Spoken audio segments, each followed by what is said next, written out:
Hey, welcome to The Explainer. Today, we're going on a bit of a journey. It starts with something super simple, a traffic ticket. But I promise you, by the end, it's going to completely unravel how you think about rules, reality, and maybe even your own moral compass. Okay, so let me ask you something right off the bat.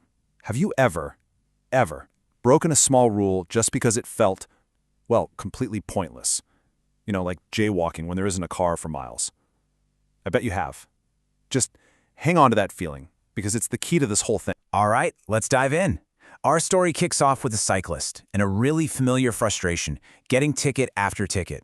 But what starts as simple annoyance, it sparks something way bigger. So his friend tells him, plain and simple, you just don't follow rules. And I mean, on the surface, that makes sense, right? He's got the tickets to prove it. He must be a rule breaker. But that simple, easy judgment, it misses the entire fascinating point. So let's get specific. Picture this, it's late at night. You're on your bike, stopped at a red light. But the intersection is totally, completely empty. Not a single car in sight. Waiting there feels absurd, right? A total waste of time. Well, that's the exact situation our cyclist found himself in over and over again. And this is where we get the first big aha moment. The first epiphany. What if this isn't about being a good or bad person? What if it has nothing to do with character at all? What if it's just a numbers game, a game of probability? Okay, this slide breaks it down perfectly. Think about it like this. The friend is a low-frequency user. He pretty much only drives, so he only sees traffic lights when they're actually working as designed, with other cars around. But the cyclist, he's a power user. He's out on the road so much that he constantly runs into these weird boundary cases, these edge scenarios, like the empty intersection, where the rule just feels totally disconnected from what's actually happening. For the friend, it's simple, obey. For the cyclist, every time is a new analysis. And we're not talking about a small difference here. The cyclist has been at that empty intersection, making that specific choice literally thousands of times. His friend, he's probably never been in that exact situation, maybe a handful of times at most. That huge difference in experience, it changes absolutely everything. So it's really not about one person having better character than the other. It's just that they've walked completely different paths. The friend has walked a path where the rules always made sense. The cyclist has walked a path that forced him again and again to stop and actually weigh the rules against reality. Okay, so this is where it gets really interesting. This idea, born from a simple cyclist's problem, actually blows up into this powerful universal principle. It uncovers this hidden bias we all have when we judge people. It's called the compliance illusion paradox. So what is that? Well, here it is in a nutshell. We look at someone who always follows the rules, and we think, wow, what great character. But the paradox is this. What if they're not a better person? What if they've just never had a good enough opportunity or a strong enough temptation to break the rule? We're literally mistaking a lack of testing for true moral strength. And this isn't just about traffic tickets, not by a long shot. It applies everywhere. Think about something as serious as marital fidelity. Is someone loyal out of pure, unshakable conviction? Or is it because they've just never been presented with a compelling opportunity to be unfaithful? Or what about a business person with a reputation for integrity? Is it because they're incorruptible, or because nobody's ever offered them a bribe that would actually make them sweat? Suddenly you have to reevaluate everything you thought you knew about moral character. This quote just nails it. Behavioral scarcity is mistaken for moral superiority.